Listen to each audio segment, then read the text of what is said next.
আজ আমি তোমাদের শোনাবো একটা সুন্দর ভক্তিমূলক উপকথা, মায়ার নদী আর অন্নপূর্ণার আশীর্বাদ।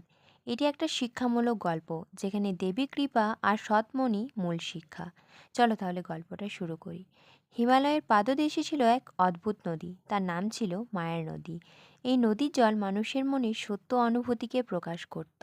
যদি কেউ খুশি হয়ে আসতো, নদীর জল নীল আলো দিত, আর যদি কেউ দুঃখ নিয়ে আসতো, নদী কালো হয়ে যেত। এই নদীর কাছেই থাকতো এক গরিব ছেলে, তার নাম ছিল আরব। আরবের মা খুব অসুস্থ, আর বাড়িতে খাবার বলতেও কিছুই নেই। লোকেরা বলতো এই নদীর ওপারেই দেবী অন্নপূর্ণার অবস্থান।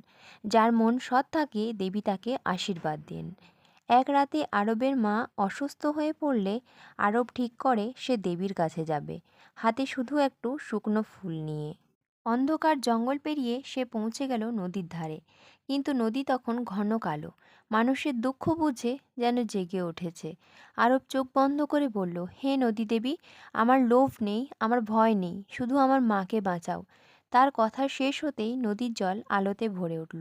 কেউ যেন ফিসফিস করে বলল, সৎ ইচ্ছা কখনো তলিয়ে যায় না।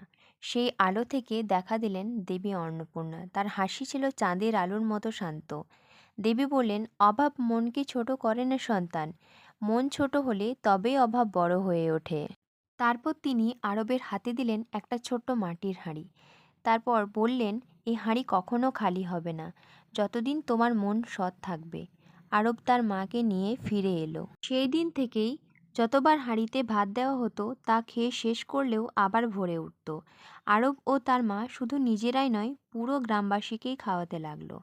এই ছিল আজকের গল্প, মায়ার নদী আর অন্নপূর্ণার আশীর্বাদ। গল্পটি তোমাদের কেমন লাগলো? যদি ভালো লেগে থাকে, লাইক, কমেন্ট, শেয়ার এবং সাবস্ক্রাইব করে দিও।